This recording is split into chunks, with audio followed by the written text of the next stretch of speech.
la rubrique environnement.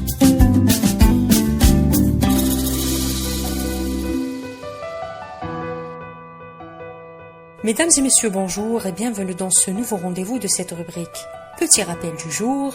Dans le dernier numéro, nous avons parlé du projet d'électrification au Kenya. La destination d'aujourd'hui nous mène vers l'Égypte pour évoquer la production de l'hydrogène vert.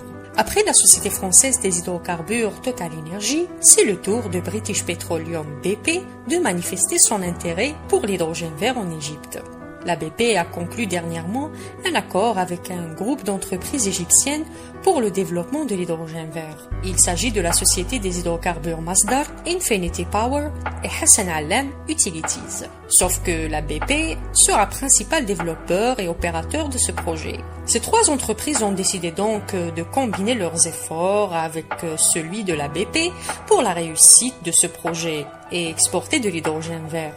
Et ceci à travers la réalisation d'une série d'études et d'activités pour évaluer la faisabilité technique et commerciale de ce projet. Dans la première phase du projet, les trois groupes égyptiens développeront une capacité de production de 100 000 tonnes de méthanol par an. Pour ceux qui ne savent pas, le E-méthanol est un combustible qui s'obtient en mélangeant le dioxyde de carbone CO2 et l'hydrogène H2. En réalité, l'hydrogène vert représente l'avenir d'une énergie propre et renouvelable.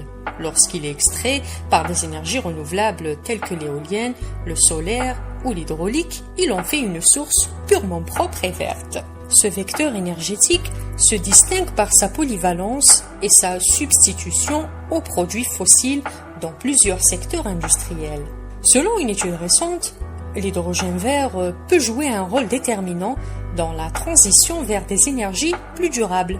Il offre des possibilités écologiques dans des secteurs aussi variés que la production d'électricité, l'aviation, ainsi que la fabrication d'engrais et de métaux. Les spécialistes estiment que l'hydrogène vert pourrait remplacer les énergies classiques, notamment l'essence et le diesel. Et il s'est avéré même qu'il est utile dans la décarbonisation du transport maritime.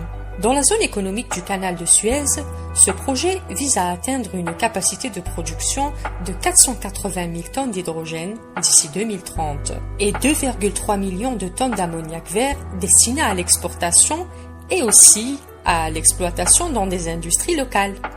C'est ainsi que nous arrivons au terme de ce numéro. C'était Sihem Bourazi avec vous. Retrouvez-moi prochainement dans un autre numéro. À bientôt.